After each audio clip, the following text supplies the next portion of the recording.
No, I don't know which way I'm going, but I can hear my way around. No, I don't know which way I'm going, but I can hear my way around. No, I don't know which way I'm going,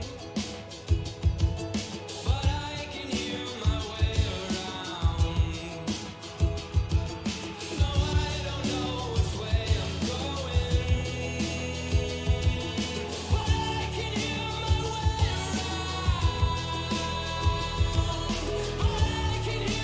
way around.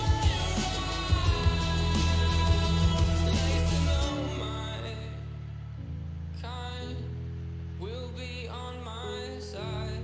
I don't believe the hype, and you know you're a terrible sight, but you'll be just fine.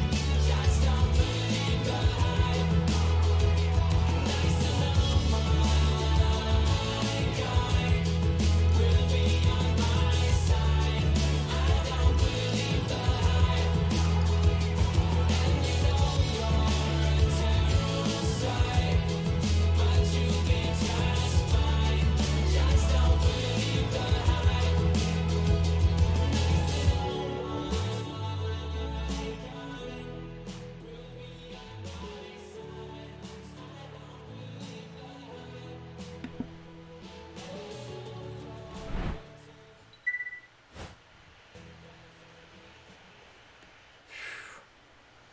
Alrighty, welcome everybody to the Fantasy Golf Bag live stream for the WGC St. Jude WGC FedEx St. Jude Invitational.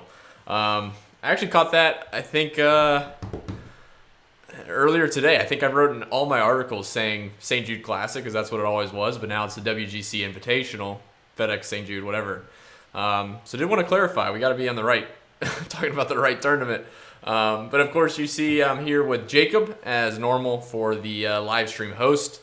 And glad you guys could join us tonight for this last kind of recap. Obviously, lineups lock a little bit later tomorrow, but definitely reserve. I mean, don't wait till tomorrow to enter anything. If you are playing, go ahead and reserve, throw in a dummy lineup or something, and you have all morning tomorrow to tinker and ruin your lineups. So I'll go ahead and bring in Jacob. I know we have a pretty packed schedule this week. Obviously, the Barracuda doesn't have DFS, but we got like the LPGA. Is it the U.S. Open, I think, or something like that? And then the British Senior Open is going on, and Skyler is just throwing bets left and right on all these. I even plugged in a few Web.com or Corn Ferry Tour bets earlier today. So we got a ton of stuff going on for a, supposedly a light week with a no-cut event. But how's everything going for you, man? It's going good.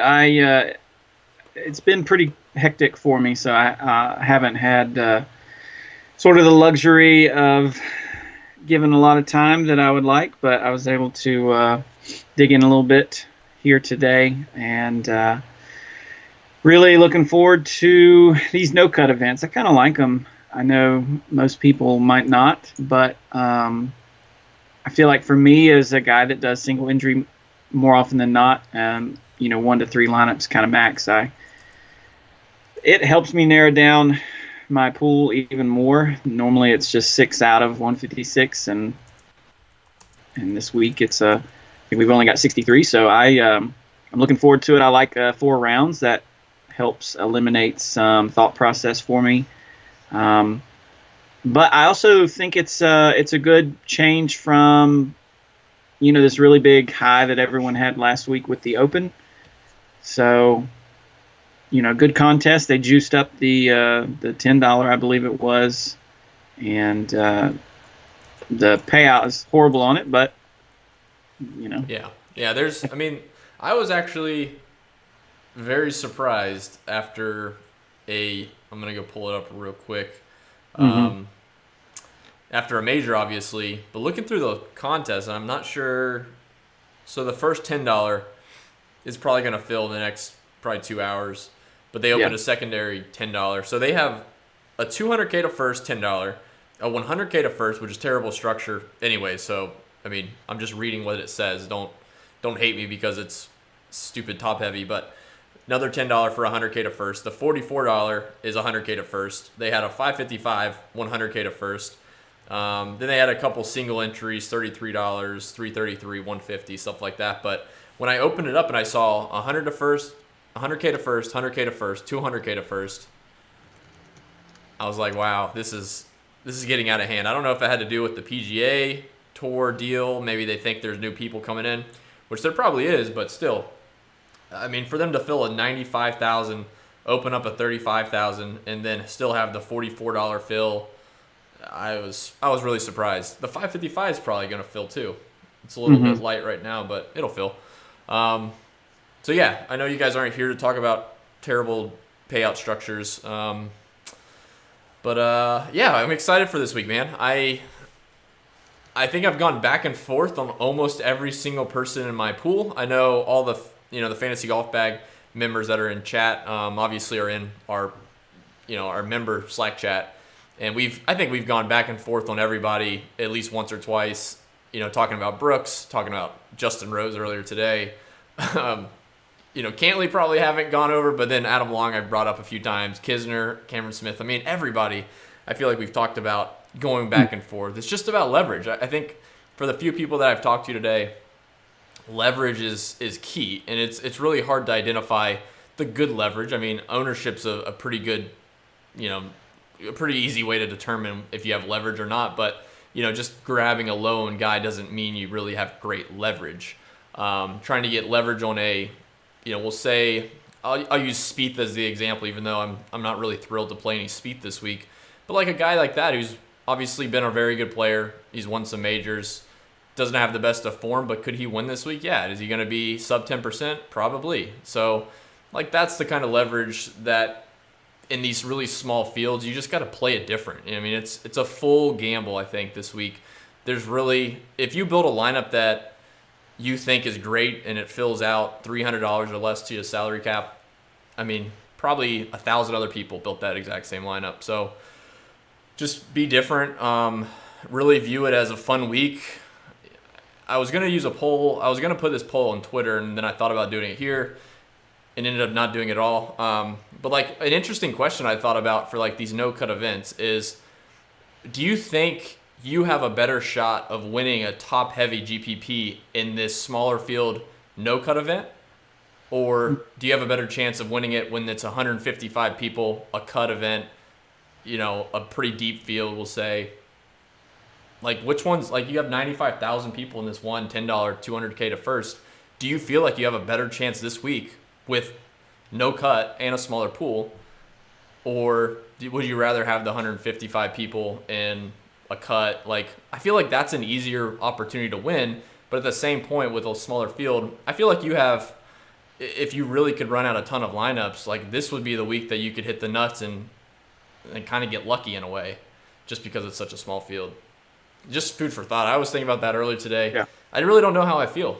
I mean, I've had success obviously in these, under 100-man PGA Tour fields, but still, like I feel like when you're going through this and you know that every single guy most likely is going to play 4 rounds, barring a withdrawal or something, I feel like it loses a little bit of an edge. So I'm really viewing it as, build up some really different lineups, kind of have fun with it.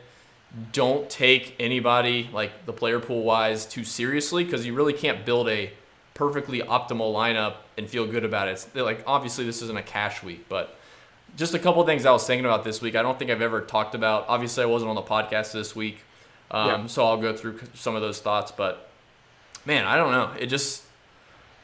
I feel like your odds are better, but at the same point, everyone's odds are better.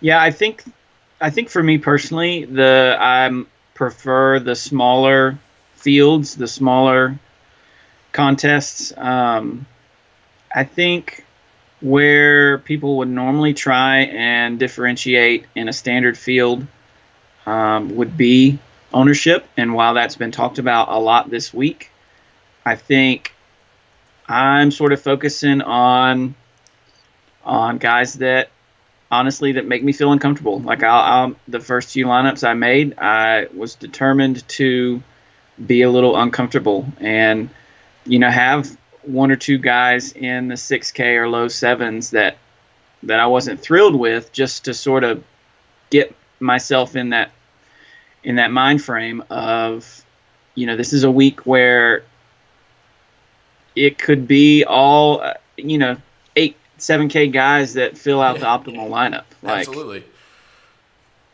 Yeah, um, 100%. I do see some different responses in chat.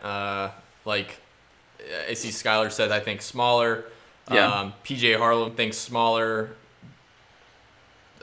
Dinosaur Richie thinks larger with cuts. BT Wag thinks larger. So, like, I mean, it's really tough. I'm sure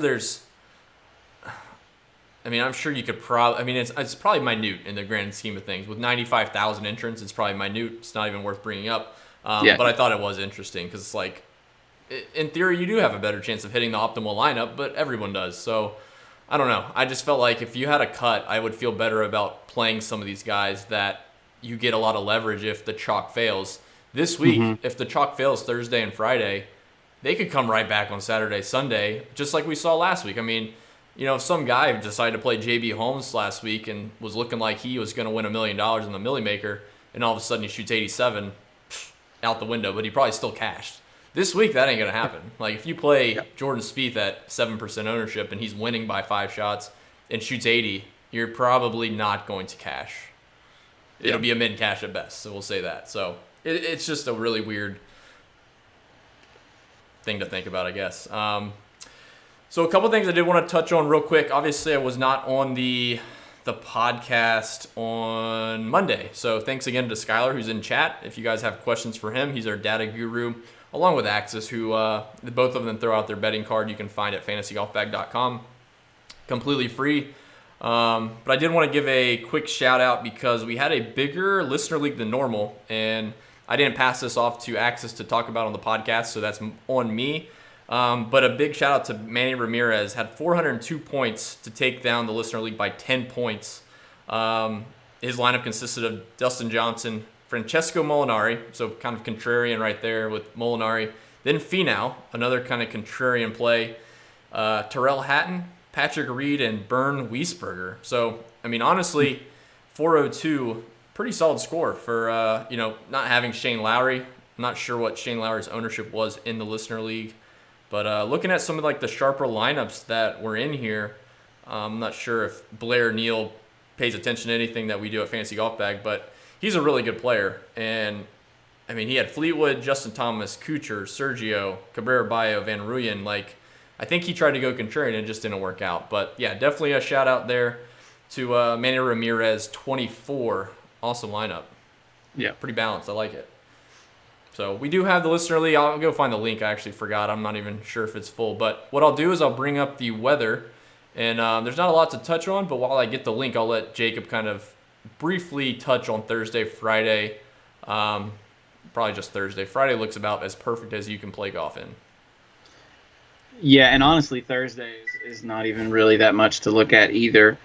It starts out in the morning pretty calm. There is really a chance, I say the first couple hours, around 8 to 10, I guess you could say, gusts might be getting up, but honestly, we're talking about sustained winds of anywhere from 5 to 7 miles an hour. That's pretty negligible. And then moving on to Friday, it's dead calm. I think, conditions are going to be excellent. Now, you will see the temperature there both days. It's going to be warm. It's going to be humid. And more often than not, that's going to result in balls flying a little bit longer, rolling out more. I know this was brought up in the Slack a little bit earlier about the potential for some shorter guys. Me personally, I was looking up Kisner, guys like CT Pan, even Kevin Na, guys who are more accurate off the tee, good with irons. Whereas on a longer course, they might not be looked at as much. Whereas I might have been trying to figure out if they were going to be in my player pool or not. I like that, the the distance may be negated just a smidge. I think that anybody can win at this event. I mean, Yeah. I think it's proven itself as a really good test for all types of games. So, Yeah. I think that's just about the takeaway for weather, though. It's Pretty good looking weather. Pretty nice not to have weather concerns. Yeah. I dropped the listener league link in the chat right there. There's 4 spots left, so if you haven't joined yet, you can click that link. It should take you right to the lobby or to the lineup page, and you can enter it or reserve it, whatever you want to do. So you can grab that. I see Stack Bundles asks, who's the projected highest owned guy this week? So we can go and kind of get into kind of some of my thoughts. I got a couple stats from the Fantasy Golf Bag, Fantasy Jesus stats, rolling stats that we added for this week specifically. Talking WGC, obviously DK points is going to be extremely valuable this week. I mean, every week it's extremely valuable, but like you tend to get away with a guy that doesn't make a ton of points because he made the cut. He at least like kind of buffered your lineup. This week's not going to be the case. You're really going to need a guy that can make a ton of birdies, hopefully a ton of, maybe not a ton of eagles, a ton of birdies, maybe an eagle or two, and can kind of buoy your lineups with a lot of scoring, not necessarily a ton of placement points. So I'll kind of bring that up and talk about it as well. But to answer Stack Bundle's question, I see the highest owned right now is Webb by a very small amount over Rory. So I don't know if Rory will get to the ownership I'm seeing. I really think that the ownership projections are incorrect in smaller fields due to the historical references they use. So kind of take a lot of these ownerships with a grain of salt. I think if you see a guy that's really low owned, that's probably going to be true. It's going to be pretty close. But if you see some guy that's, like Webb, 21% is probably correct. But like Rory, Hideki, Cantley, like they're at 18 to 20%. Like one of those could go to 24%, 25%. Another one could drop down to 15%. A lot of these projection models for ownership use historical, and then they base it on the field, like the field size and stuff. And there's not a lot of places to go. So a computer's going to be very, very balanced with your ownership projections. So just kind of keep that in mind. Spider, thanks for the heart candy. Looks like a sad face heart, but it says Dr. Heart, so that must be some other Twitch streamers emotes. So appreciate it, man. Dr. Disrespect. Is that Dr. Disrespect? Looks like his mustache. And that guy's funny, man. Oh yeah. Should get him on here. We could go rate him, but he'll have more than 40 people. Yeah, I don't know if Rory will get overlooked. So JT is 27% on fantasy share. Dude, no comment. I don't really know what I don't know. Can't really blast anyone. I mean, they're offering ownership projections, all these different sites, wherever you get it from. But again, like they're going to use some type of model. They might fluctuate some one way or another, but the fact that, it's a smaller field, they're not going to be as close. Like some are going to be way wrong. It's just the fact. I mean, you'll get, Rory might be 21% here. He might see him at 12% there, and they'll just flip-flop. So again, you're trying to kind of maybe build out your pool and see where you feel like the ownership's going to go. But in this type of event, man, I've been trying to avoid a lot of the ownership projections because I don't think they're going to be right, and I don't want to be, playing some guy just for trying to gain leverage. That's going to be wrong. So trying to kind of rely a little bit on my own feel, not necessarily just ownership projections. So kind of keep that, I guess, in the back of your mind. I still using them as great value and certainly good data to use, but I just feel like in these smaller fields like that, the computers are more than likely going to be incorrect, or at least going to miss a few key players. So we'll go ahead and start off we'll start at the top range, go down to the bottom, since my favorite player is down at the bottom. And I'll try to hit on these pretty quick. Obviously, if you heard Axis and Sky in the podcast, they did a great job kind of breaking down these guys. But I'm going to go ahead and hit the 10K range real fast and I'll back up Sky. I think Brooks is a really interesting play this week. Kind of looking back at how he's played this golf course in particular, he has 2 top 3 finishes back in 15 and 16, then a 37th and a 30th the last 2 years. I'm not going to try to run through the entire field, but I did want to hit on some of these key players, and one of those is definitely Brooks. Like, he's 11-6. I think people are starting to get along the narrative that he doesn't play in these non-majors, and I think that's true. Like, it's definitely, even though he seems to be putting up a front to a certain degree of not practicing for any other tournaments but majors or whatever it is, I do think there's something to be said for him playing a different mentality in majors. That being said, I think now that the majors are past him, he's coming back to a golf course that he's verbally said he likes, and he comes here and enjoys playing the golf course. He's obviously had good results here. Ownership-wise, he's going to be under 15%, should be closer to 10% projected again. I just kind of went through that whole rant. But, I mean, Brooks at 11-6, I don't know how many people are going to be going up there. Like, we just talked about Rory being somewhat popular. Horse Player mentioned JT getting a ton of ownership. Brooks is an interesting play for me this week. And again, I'm trying to build as much leverage as I can. So trying to kind of pick your spots, I guess. Brooks is one that I could see, working out really well, and he should be lower owned than the other guys near him. So apart from that, I mean, I don't know if I'm going to play anyone else over 10K. Once I started building some lineups and figuring out what I want to do with Brooks, DJ has great course history. I think he'll get some ownership due to that. Rory I had interest in, but I don't know.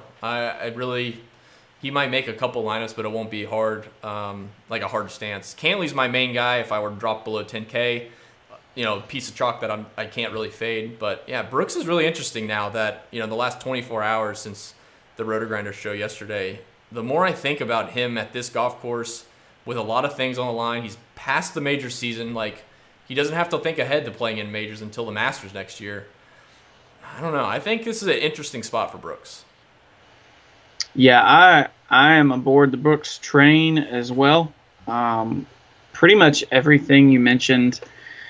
I know in the sort of modified Contrarian Corner, he was tops in this range for me. And at one point when I was working on it, I was thinking of just putting some little tidbits in there beside each person, but decided against it. A few things that I would have noted on him are, certainly people weren't happy with his. I mean, he probably wasn't happy with his Sunday performance at the Open. Yeah. Started out with 5 bogeys or something, and then actually played pretty well closing it out. But I agree with you that the mentality for him for this tournament is, I would have to imagine it's different from a standard event, and a little different from a major, in that, he knows that he's got a lot of time until the next one. This is the last event for him. Really, he's probably not going to play the Wyndham until the playoff, the FedEx Cups start. So I think we see Sirius Brooks, and like you said, he's got good course history, and he's the highest priced guy. Certainly, Stars and Scrubs is going to be interesting. People might flock that way, or they might go balanced. Who knows? But I really don't see Brooks at the very top when there's DJ right below with 2 wins on this course. JT, like we've talked about in chat here, ownership is going to be crazy. I like Brooks a lot, and really the only other person in this 10K range that I have some love for is Fleetwood there, and I think that he's going to go very, very overlooked just because of his price. Who is this? JT? No, Fleetwood. Oh, yeah, Fleetwood. Fleetwood at 10-2. I mean, we saw what he did at the Open, just couldn't really close the door on Lowry. He was the closest person, but heck of a ball striker. We know that he just hits fairways and greens. And at 10-2, he's in between all these players that are going to attract a ton of ownership. I mean, honestly, Fleetwood could probably be sub 10%, and I would not be surprised at all. So I don't mind Fleetwood at 10-2 either. Everybody else I'm not really interested in. I do want to say, let me just try to pull this up real quick, because I had an interesting thought also on the whole Brooks situation. And again, in this field, obviously, you're splitting hairs. There's 46 of the top 50 in the world playing this week.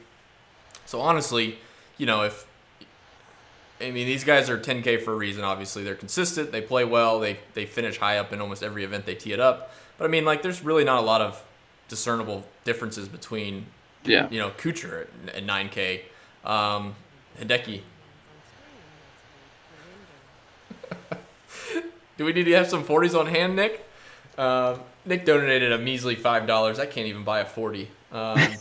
He said donation for the 40 hands on stream next week for Wyndham. Yeah, I'll try to get some 40s for you, for me, obviously, to deal with all these $5 donations. Jeez. But yeah, the point real quick on the whole Brooks thing, as far as and not everyone uses optimizers to run 150 lineups. Keep that in mind. Most people, I think the majority of people probably still build by hand. They build a lineup, maybe they import, they edit a few things. I'm not sure how many use optimizers in golf to mass in, or maybe they run 20 lineups or something. But for the record, Brooks Koepka I see lots of different optimizers. I like to get an idea of what optimizers are spitting out to try to see what potentially could be chalky. And apparently Brooks is the 4th highest projection of the 10K range. So even if they were using an optimizer, they're going to be playing Rory, DJ first. They're going to play, looks like John Rahm, JT, and then Brooks. So, depends on the optimizer you're using, but he's pretty far down the list. So there's also that narrative, or not a narrative, an angle that he's not going to be played just because of the way the projection system views him. So not to harp on Brooks too much, but I did think that was interesting. Something I do like to do, if you do use other optimizers, use it as a way to kind of gauge what a fish would go plug in. I want to run 10 lineups. What people are getting put into those lineups? From what I can tell, it's going to be a bunch of Rory up top. DJ. A little bit of DJ, yeah. I just see, a lot of Rory first and then a little bit of DJ. Yeah. So, just food for thought. We're all about food, and we're all about thoughts here on the Fantasy Golf Bag live stream. And I appreciate all the good feedback on our walls. We both hand-built these bricks, put them up one at a time on stream, actually. You guys must have missed that one. But a pretty fun stream. We all put those worth bricks it, though. up. Going down into the 9K range, I think this one gets a little bit interesting. I think Cantley's going to be the highest owned here. I see him projected closer to 18-20%. I do like him. He's one of the guys I've brought up on every show I've been on this week, on both of my articles. One of the RG articles, I didn't include him because it's a value article, and he's obviously not a value. But Cantley at 9.8, he grades out extremely well. Like we talked about, which I'll bring up here in a minute, one of our fantasy golf bag stats that we created, I guess you would say. He's rated number 1 by a good margin over everybody else in the field. And I like to use that. It's helped out quite a bit in the last probably 3 months of the season. So Cantley's a guy that I'm going to be going to. On that same note, I think Justin Rose is a really great pivot. We kind of just talked about, it was Fishman, Jack Fishman, who may or may not be in the chat, but he's one of our premium members.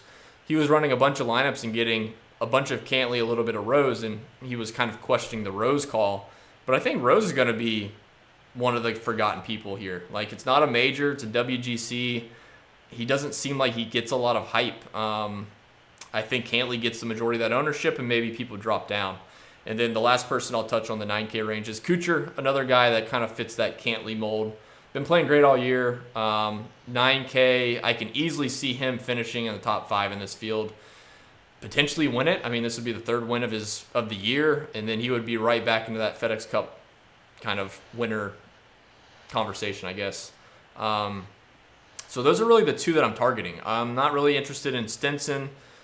Xander I'll probably pass on. And then Rose is probably going to be a little bit of a pivot off Cantley in some lineups. Okay. I like Cantley. I probably will not be playing that with the way that my lineup's working, starting out with Koepka. But I like Stenson. I know you just mentioned you weren't really on him. But I like what I've seen. I know everybody's sort of saying that he's rounding back into form. I've said it myself. Just his irons are coming around. Sort of the steady Eddie that we're grown accustomed to seeing in the past few years. And the performances at the Open are hard to sort of quantify just because how difficult that last day was. But he was, I believe, sitting like T10 for most of it. And he might have even finished, top 15 or something. He, just like pretty much everybody else, had a rougher day on Sunday. But also, he's got some decent course history here. He played the event last year, finished T26, and then there's a big gap and played it all the way back in 2012, but had a T13. So, whereas some of the other Euro guys that you might be looking to move towards, like a Wallace or somebody that hasn't played this course, but has some decent form coming in, Stenson has a combination of both, and his price point sort of priced, right above Kuchar, sort of in that middle range. I think that he certainly could go overlooked a little bit. I'd like Stenson at 9,100. Yeah. A couple of things that Horseplayer brought up, and that was some of the reasons. The birdie or better is interesting. So he brought up the birdie or better rate for Stenson so low. He hits a ton of greens. He doesn't capitalize on a ton. The big kind of knock for me this week is he relies so much on his driver. And like if you look at his traditional stats, they look great. And there's another guy down low that grades out really well in the same categories, but he does hit more drivers, and I feel like that's something for me to lean towards or against this week. And Stenson, on a golf course, it's kind of long, like 7,200 yards, 7 par 4s over 450. I really don't love the fact that he relies so much on his 3-wood. Like, if you're just trying to get through an event, and like if he was going to make the cut, then yeah, I'd be happy to play Stenson. He's probably going to be consistent enough, but certainly not for a small field like this. I'm not going to be playing any Stenson. And then, Horseplayer added on to the birdie or better rate is also low, which, negates any type of impact for DraftKings scoring. Going down into the 8K range, I've had a really tough time in this range, to be honest. Like, there's really no one. I'll say Matsuyama is my favorite by a good, healthy margin. The longer I look at Adam Scott, I'm not sure if I'm ready to really, jump headfirst into that experience. But, Hideki at 8.9 is definitely going to be my favorite. He's kind of right there with Kuchar in my grades when I run my models this week. But the rest of those guys, I can make a case for and against every single one. Like, I'm really up in the air. When I start trying to picture some of these guys, Webb Simpson's a different category. Like, I think in Webb Simpson 8.2 is very steady. I don't know what his birdie or better rate is. I don't have it pulled up. I'd have to go look at the sheet real quick. But, again, at 8.2 for him, I feel like he's been playing well enough this year that I can rely on. But, like, a Finau, a Jason Day, obviously Jordan Spieth, but even a Paul Casey, like, there's just no one that jumps out at me. So I think they're all fine plays, but I don't really have any hard stands to play anyone in particular. I thought Adam Scott would be an easy stand coming back off a miscut, but apparently people are jumping back on that. Bryson, I kind of like Bryson as well, but again, I don't love him. Do you have any thoughts in the 8K range? Because I'm just torn. I'm going to build lineups for probably a bit of everybody. There's just no one here that I can really hang my hat on that I love besides Matsuyama and probably Webb. Yeah, I think Matsuyama and Webb are easy names to go to, but rightfully so. They've got either course history or form or a combination of just their sort of the key stats that we've been looking at this week. That being said, two guys that I am looking at in this range are Bryson at 8,800 and then Jason Day at 8,300. And this is really where my mentality to differentiate begins to come into play. I think particularly with Day. This was the event last year. I think that everybody was on JT. He was super cheap. But I think Day and Poulter we both were all on pretty high, and they were I think, all in the top 10 going down to the last day. And if I remember correctly, Day faded pretty bad on the last day. Where? This same event last year. Oh, I don't remember. I thought you were talking about Friday last week. He did fade. I watched Yeah. that debacle. Oh, he definitely did. He bust a lot of bubbles there. Forgot. I'm gonna pull up another screen real quick, so it'll kind of cut you out for a split second. But Yeah, continue on. I'm just pulling up some stats we're gonna look at real quick. I'm not sure. I think it was a different course actually, because I'm not This sure. is a different part of the schedule too. I don't know if you're Yeah. thinking WGC Bridgestone or something, but I'm not sure. It might have been the Bridgestone. I could be completely wrong, but I still like Day. I think it's easy to get off Day because whether it's his driving accuracy or his irons are off. But we've had this conversation time and time again about Day and about where he gains his strokes, and about regardless of the fact of how he gains them, he still manages to put himself in position. Last week, obviously, he missed the cut in fine fashion on Friday. Oh yeah. And then his previous event before that, the 3M, made the cut but didn't really do that much. But prior to that, I mean, he had a few missed cuts sort of intermittently, but also some top 20s, top 10s. Form's been kind of up and down, but I think that we know the type of player that he is. We know the type of short game and putter he can bring to the table. So, I'll certainly take a gamble. If people are talking about let's play Spieth at whatever he is. Yeah. Then, Yeah, Jason Day's. I think Jason Day's a fine play pretty much every time he's not priced at 10K. Like, yeah, he's still elite. It's funny talking about like Paul Casey. Like Paul Casey, I could see playing this golf course really well. He's pretty accurate off the tee, pretty good with his irons. If you catch him on a week, he can make some putts, and he plays fine. I mean, he gets in contention. We saw that at the Travelers, obviously the Valspar.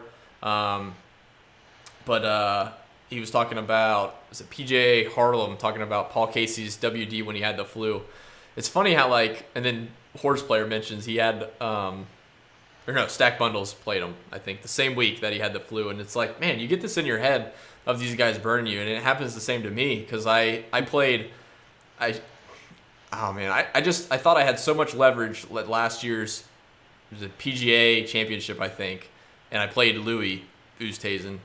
And he WD'd like 12 minutes after lock, and it was just so painful. I think he was in like 60% or 50% of my Millie Maker lineups, and they were just dead. And it just sucks. So he's probably a guy that we'll talk about here in a second. But I did want to bring up this real quick. So in the PGA rolling stats that we have on the website, Skylar added a special feature for the WGC events to try to compare the weighted DK scoring. So if you are interested in the DK scoring, obviously this is included in our sheets every week. It's going to be included in the new stat model that'll be unveiled here soon. But you can look at these guys weighted DK. Obviously you want to look at weighted DraftKings points. If you get a low scoring event, looks like these guys scored a ton of points because they shot 20 under par or something like that. But if you compare it to the field, that's really the way to measure your golfers. So almost every stat that we have has a weighted feature. We have a raw version and a weighted version to encapsulate all of the field averages, and then gives you a difference. So in this situation here, one of the ones that stood out in this range that was really interesting, because I think it was PJ Harlem or someone else that brought up Finau off the third place finish last week. If you look at Finau's history in WGCs, like in the last 2 years, his difference in WGCs versus standard PGA Tour events, he's getting 1.3 DraftKings points on the field in WGCs versus a regular tour event. And again, these are stronger fields in the WGCs.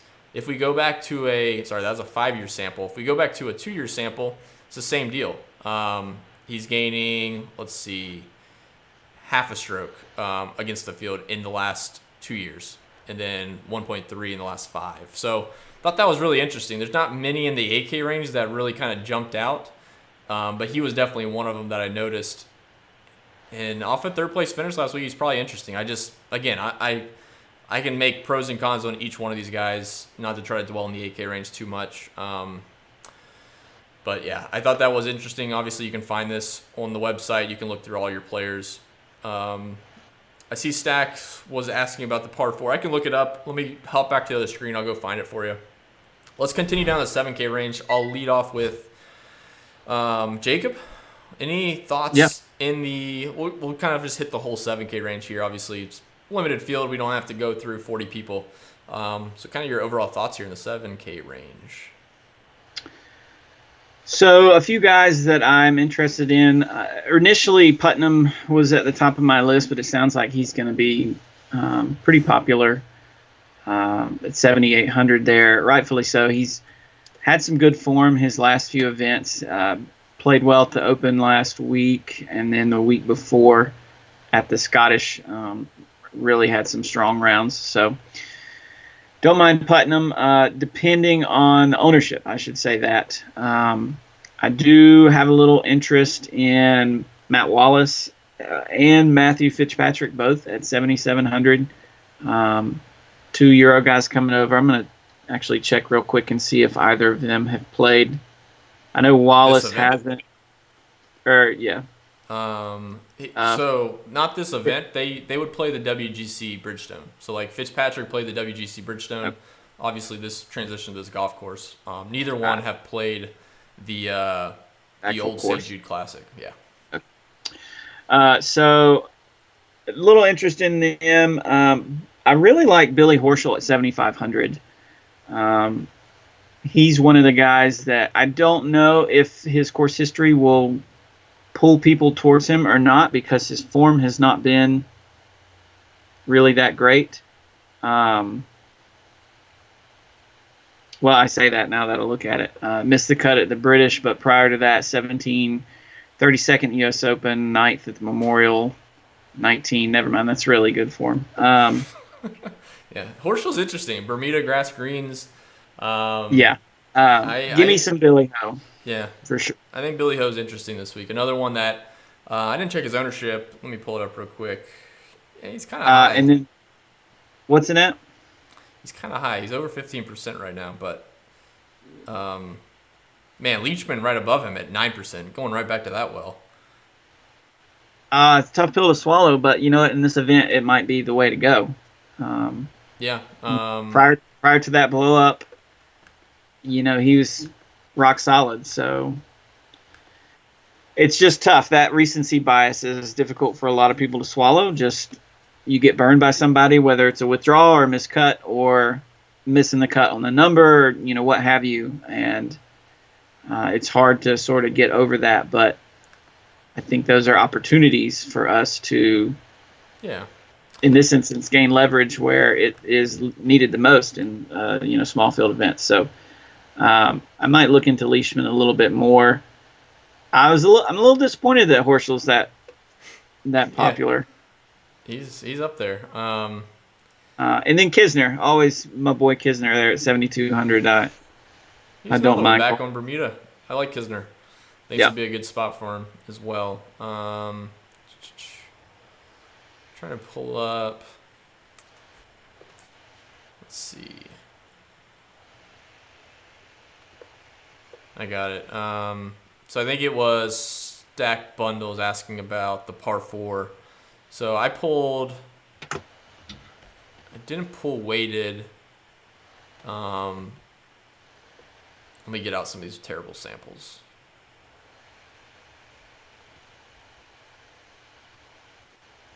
One second.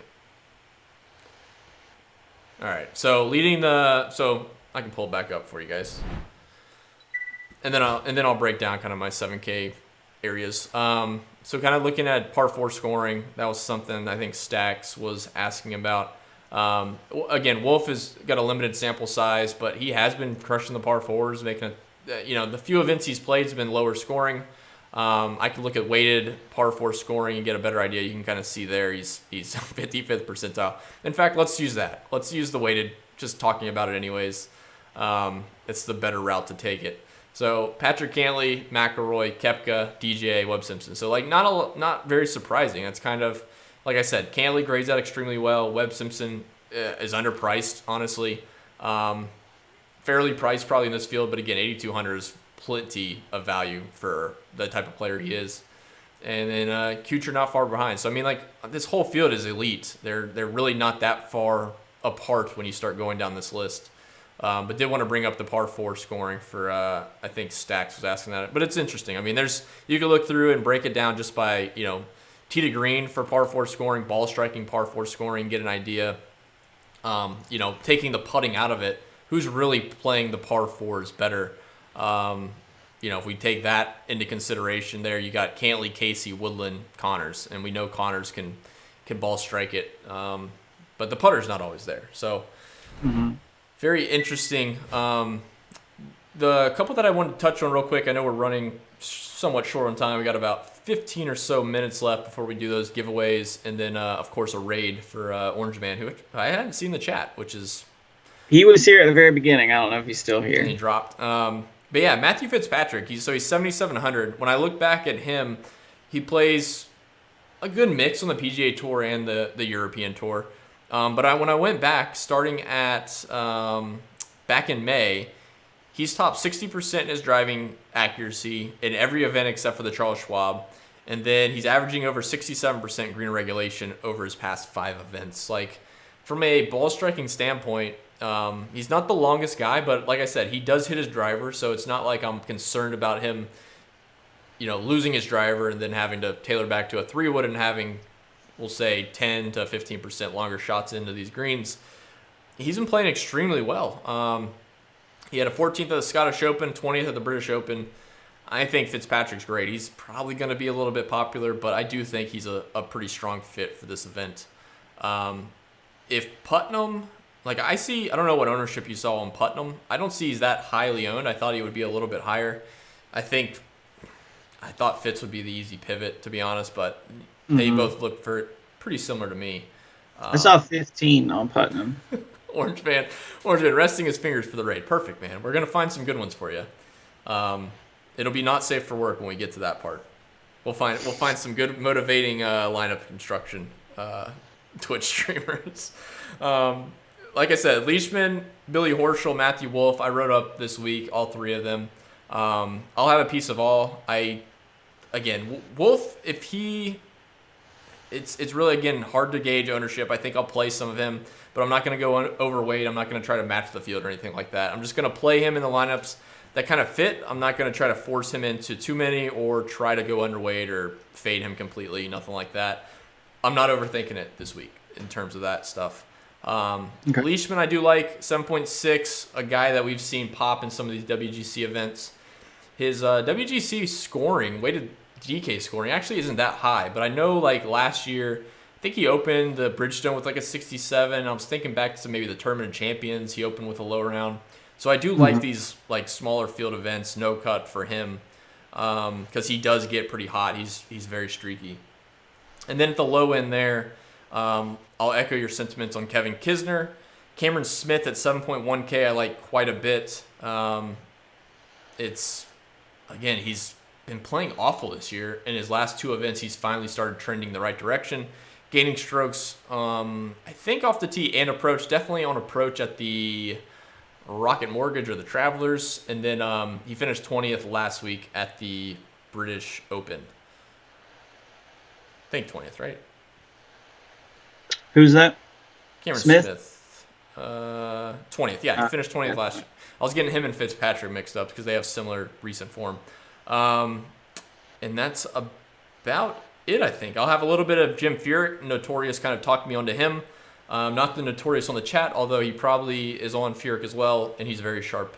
So I'm on him for both Notoriouses. And in the 6K range, I'll just hit on real quick, and then we'll move on to the giveaways and the raid. Yeah. Snedeker, Orange Man, let me go look at him. I have him in my pool, but I don't feel strongly one way or another. And then thoughts on Homa. I do like Homa. A guy that acts as he's gonna be popular. You think he'd be popular? Yeah, he is a little bit popular. He's cheap. I mean, my favorite play down here, everyone knows it. Adam Long. Adam Long.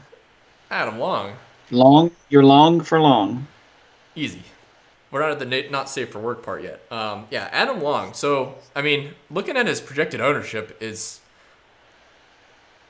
like, I really enjoy doing the show and doing good content, but at the same point, man, I see him at 1.5% projected ownership. A guy I've been playing in actual cut events. If we start looking back at his last couple events, he's been hitting 25% of his shots inside of 12 feet at the John Deere. Obviously, he opened with a 7 under par and then kind of faded. Not too concerned with the fade. Again, you have 4 guaranteed rounds. I just need you to show up and lay out 20 birdies for me. That would be ideal for 6,300. The week prior, he hit 25% of his shots inside of 12 feet and then 36% inside of 18 feet. So his irons have actually been really good. If you go look through his scores, he's been gaining strokes on approach. So, like, again, nothing surprising there. I think he doesn't. Some of the nice things with some of these rolling stats is a guy like him that's gaining strokes on approach may not pop because you'll get a guy like Hideki who's gaining 7 strokes on approach or 6 strokes on approach. And Adam Long is not doing that consistently enough for a long period of time to rise up your model rankings or whatever you're using to kind of model your golfers this week or any week. But when we start breaking it down to some of those key prox numbers and kind of projected approach numbers, he's extremely strong with his irons right now. Like, his prox numbers are like in a top 10 percentile right now. Can't make any putts. He's losing like 4.5, 3.5 strokes putting every event. He finally gets back on Bermuda. I like him a ton, and he's 6,300, low owned, 4 rounds. Give me some Adam Long and give me a ton of birdies. And then Good with. yeah, and then Max Homa, I think he's fine. He's gaining a bunch of strokes off the tee, which I actually like. I think guys that are gaining a lot of strokes off the tee is pretty stable, is a good consistency factor. I don't feel strongly about him either. I think he's a fine play to fill salary. Same with Keith Mitchell. Again, you're getting 4 rounds with these guys. You're really just trying to hit a low-owned guy and can make a ton of birdies. And that's why I'm pretty much going to go. I won't say I'm going all in on Adam Long, but I have upwards of 75% of Adam Long. Wow. I mean, the worst thing that he can do is shoot 80 one day. Like, if he shoots 74 or 75 one day, that's okay. He's 6,300. If he shoots 68, 67, 2 of those days, I'm in the ballpark for 6,300. If best comes to best, and all of a sudden he shoots 67, what? Ro Holman gifted 5 Tier 1 subs. Ro Holman, thanks, man. So he gifted 1 to you, Jacob. So that was very kind of him. C-Score 2, JEC, DK Drafter, and Horseplayer 1975. Awesome. Thanks, man. Appreciate that, R.O. Holman. If you guys got a gifted sub, definitely thank Ro Holman, 09. Awesome. And if you guys haven't subscribed, obviously it's not a requirement or anything like that, but if you do have a Twitch subscription, if you have an Amazon Prime subscription, you can get a free Twitch sub. Of course, if you do sub, it benefits us at the Fantasy Golf Bag, along with the stream and trying to keep the stuff going. So, R.O. Holman, man, you're the VIP MVP this week, for sure. But yeah, Adam Long definitely going to be high on. Keith Mitchell probably going to get a little bit of ownership. And then I don't know. I guess I saw Nick Verone in the chat. Obviously, he gave us the big $5. Kevin Na. Is it Kevin Na 19 still? 19? I mean, man. It's a no-cut event. The worst thing that can do is he withdraws, which is very likely, honestly. I could see this being a Kevin Na course where he just comes out and everybody's off of him because of withdrawal and hasn't played. He played like 2.5 times in the last 2 months. Yeah, he hasn't been playing. And then a lot. he just comes out and fairways and greens and puts his way on a crazy streak.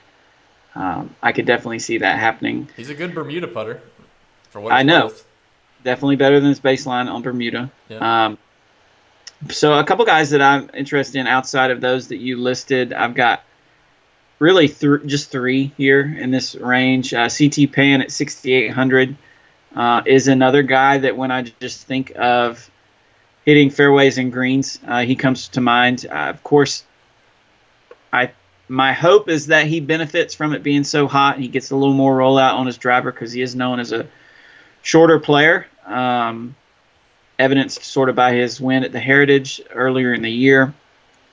But I don't mind CT Pan. And then sort of the two guys that I am most on in this range, love me some Hao Tong Lee at 6,600. You want to talk about a guy that can make some birdies. Really, really like him for that price. I mean, the guaranteed 4 rounds with him at 6,600 to me, it just feels... It's the thing about every one of these guys, though. That's the thing that makes it tough. It feels so ridiculous. Like looking at this list, yes, everybody gets 4 rounds, but they're him and Thor at right above him, 6,700. Homa, Mitchell, all these guys that really, Long, like you said, guys that don't have issue making cuts in general. And they get 4 guaranteed rounds. In this case, for me, Olesen and Lee, guys that can go on hot streaks with the birdies.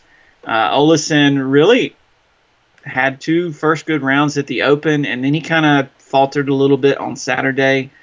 And I think he shot even on Sunday, it might have been, in some tough weather. So those are kind of my favorites. I would probably say Hao Tong is my favorite in this low sub 7K range, and then Olesen probably just behind him for me. Yeah, I was just gonna pull up too. The highest rated, again, you can find this. I'll pull it up real quick. So the highest rated 6K guys that in weighted birdie or better. Again, we have birdie or better, weighted birdie or better versus the field. Keith Mitchell, I think, will be popular. He's a fine play. People talk about him, his putting splits on Bermuda. 6,500. Again, I'm trying to take the leverage down to Adam Long, so that's where a lot of that ownership for me will go.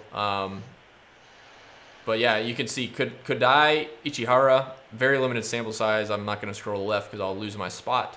But I think he only has like 4 or 6 rounds, something like that. Justin Harding is also limited, but yeah, Nate Lashley, I think, Sung Kang, Hao Tong Lee, Keegan Bradley right there. Max Homa. Yeah. So all those 6K guys in order, like they're not very high on the list, but it is the highest of the 6K. So Keith Mitchell is the highest by a good margin in this field. Definitely in the 6K range, he's the highest.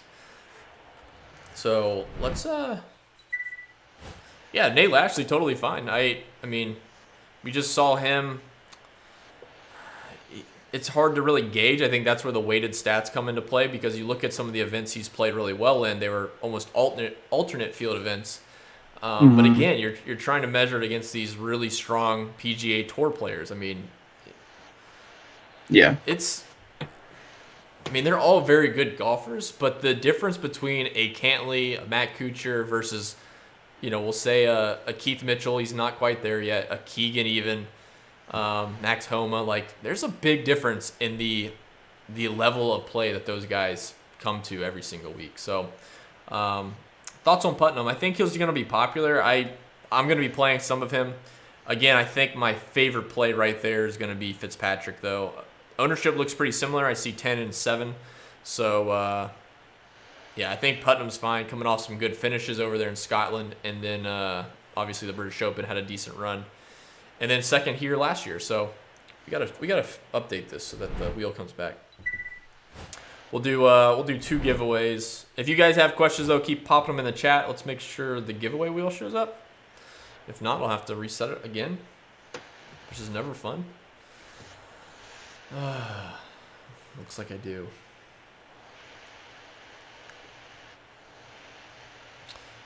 Jacob, you gotta. This is entertainment. You gotta fill the void of the air. I still don't see it. I'm sorry. No, it's not up. I gotta go reset it real quick.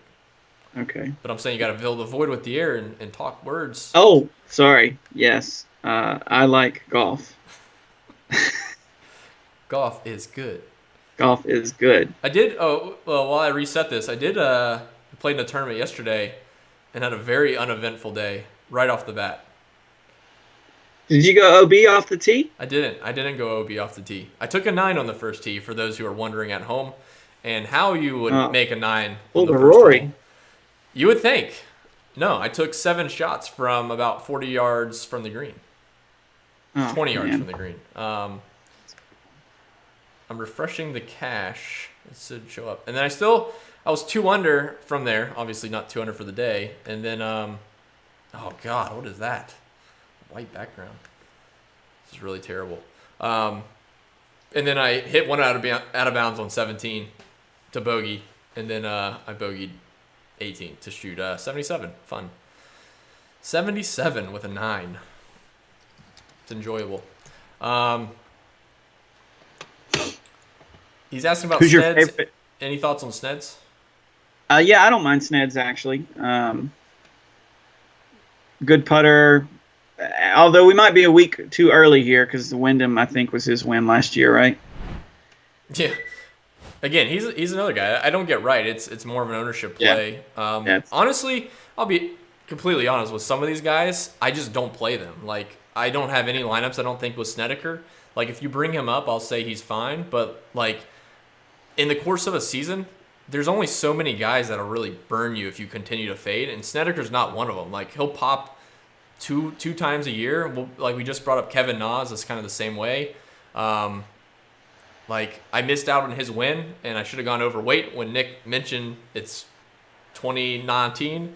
But again, like, if you don't play some of these guys the majority of the year, you're not going to, like, get burned. So, like, 1 week, I'm not going to jump ship and, completely fade someone, not going to jump ship and, oh, yeah, they're a great play this week. Because we know they're inconsistent. They're not 10K or 9K for a reason.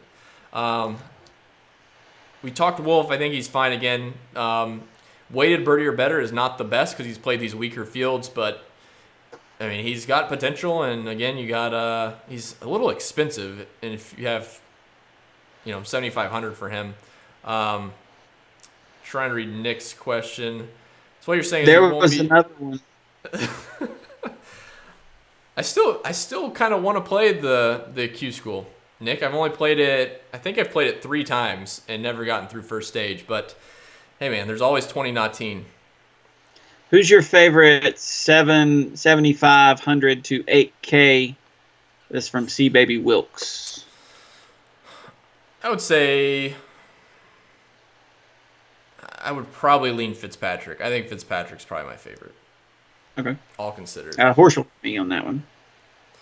Well, all right. Let's try this one more time. Orange Man, I know. The raid's coming, buddy. All right, it worked. It worked. Let's spin this wheel. Let's get this show on the road. Let's go. 3 minutes over. This beer is empty. We got to get 40s for next week. Next prize is a Twitch sub. Well, so someone's going to get a gifted sub. Terrific. So let me pull that up real quick. Think of a keyword for me while I pull this up. I'm terrible at keywords. Jeez. All right. Keyword is... Short game. No, it's not. For you. No. Keyword is Prime. Just type in Prime because I'm giving you a free subscription to somebody. Prime.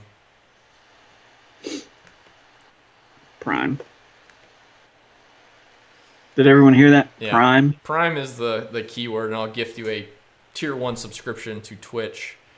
That's the smallest sliver on this whole board besides the Army Green t-shirts. Because those are in high demand. I think I owe Nick one. Oh, I do owe Nick one. We had to order more mediums, Nick. That's why you haven't got yours. So I'll ship it out on Friday, actually. My bad. I'm glad I remembered that. Sorry. It could be way worse. Actually, so the guy last week that won the one of our giveaways on Twitter, he won the Super Stroke grip. He requested the 2.0. We have a 2.0 and a 3.0. So I boxed it up and I shipped it off, and some other guy messaged me saying, "Man, thanks for the grip. I wasn't expecting like this grip and this shirt." And I was like, I sent it to the wrong guy. Luckily, the other guy that got the grip, he told me a 2.0, but then he sent me another message saying, "Hey, can I get the 3.0?" And I said, "No, I've already shipped it." So it all works out. Some guy got a free grip, another guy got the wrong grip, and everyone's happy. So yeah, I suck. It was a bad week last week. Oh, was it Swamp Monkey? Yeah, I sent him. I don't know what I sent you. Just don't tell me. I think I sent him. I'm glad I didn't send him dozens of golf balls. He said thanks for the double send out. Yep, I sent it to him. All right, I'm going to roll this, and then we'll do one more giveaway, and then we'll do a raid somebody, Orange Man. Blaze39, right. You finally won something. Blaze39. With the Twitch Prime sub. Let me, did it go through? Not sure how quickly this goes through. 2 shirts, a grip, balls, and a sticker. There you go. That's a haul. There you go. You got it. Spinning this thing one more time. That's the easiest thing to give away right now. I mean, it costs money, but so does shipping. Blue t-shirts. Yeah. Those are nice. Because you guys can use this keyword any way you like it. I know Orange Man will probably think it's hilarious, but the keyword for the next giveaway is Super Stroke. Super Stroke. 1 word. 2 words? 1 word. Super Stroke, one One word. word.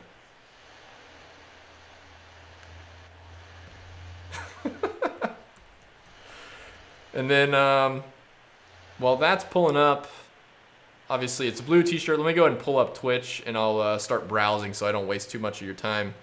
So while you guys type in long check, let's find somebody. This is where I was at earlier with the people in the pool. It was, look at this guy. It was just like this girl. She's got 1.5 thousand people watching her. Ridiculous. This guy's cutting hair. This guy is in that Get Out movie. All right, go back to. I mean, we could do something different. We could do Minecraft. There's always some.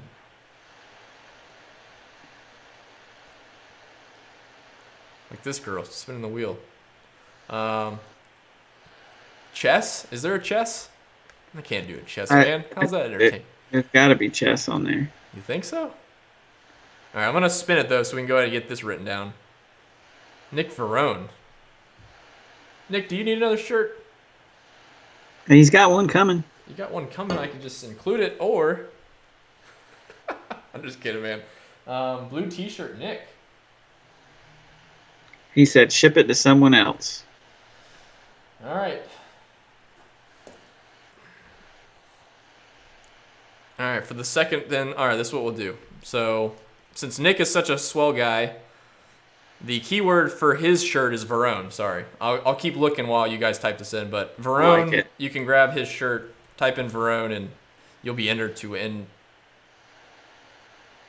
Oh, sorry, Nick. I didn't know you were doing a contest on your own, man. Everybody's typing Verone.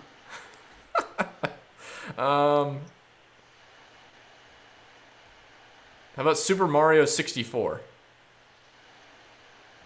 I'll scroll down the bottom. Like this guy. I don't want that. Orange Man, I know I promised you. We'll go back to Fortnite. Sorry, Stack Bundle. I gotta get a good one, though. Alright, I'm gonna roll it. People live stream NBA Jam? Dude, they do everything. Dinosaur Richie. Dinosaur... Riccio. No. Dinosaur... Dinosaur Riccio. Riccio. I think it's like a pistachio. Riccio. Alright, Dinosaur... Just send me a DM on Twitter, and I'll get your address and shirt size, and I'll send it out for you. All right, here we go. Let's go find a Twitch streamer. I'll do this raid, and then I'll get you guys out of here and go build some lines. You have until like 11 tomorrow or something crazy. So 12 if you're on the East Coast. 12:20. All right, which of these? So there's a Chinese girl. She may not speak English. This girl's got her head down. Heyo. I don't know what she's doing. Trying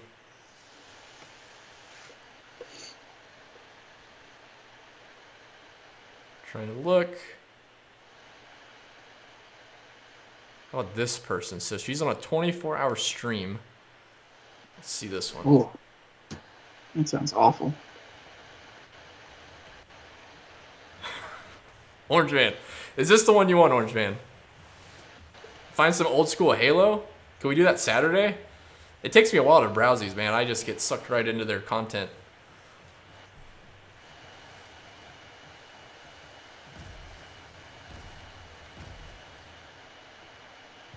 Is this the one? He said roll it. All right, we'll do this one. All right. On to Classic.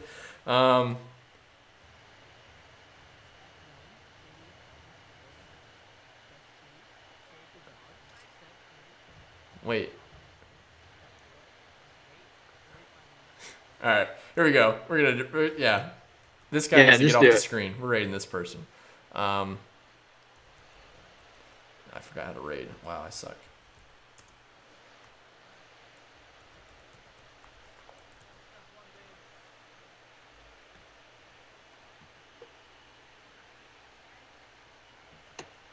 All right, she's doing a poll right now. Here we go, guys. All right. Hopefully you guys, let me do the quick sign off and then we'll jump in. She's about to do a poll, Orange Man, so this is perfect timing for you. Thank you, everybody, for tuning into the Fantasy Golf Bag live stream. Good luck this week. I'll see you Saturday night for the Showdown stream, I hope. I got to go out of town Saturday morning, but hopefully I'll be back by then. But, of course, find us all at fantasygolfbag.com, and on Twitter, you can search us. I'm going to hit it so that we can grab this poll. Jacob, I appreciate it, man. Everybody, good luck. Enjoy the raid.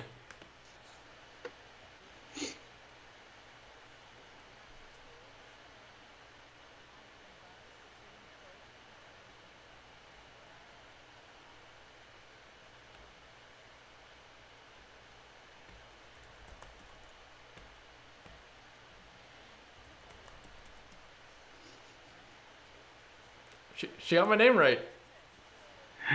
What?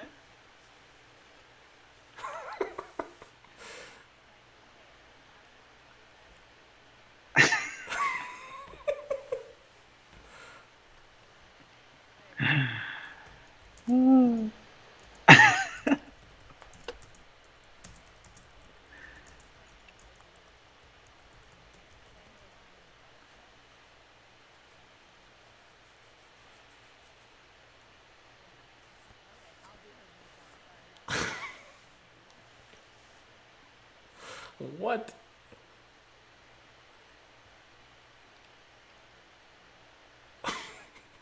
What is going on? What are they about to do?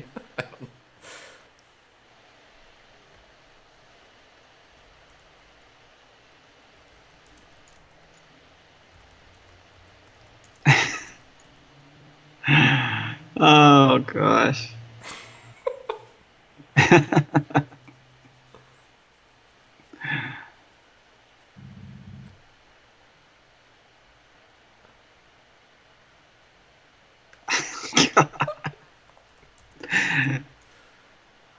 Oh, jeez. All right. I'm getting out of here.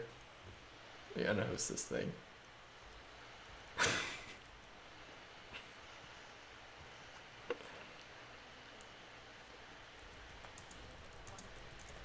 Oh, God. Orange said you weigh more than How Tong Lee.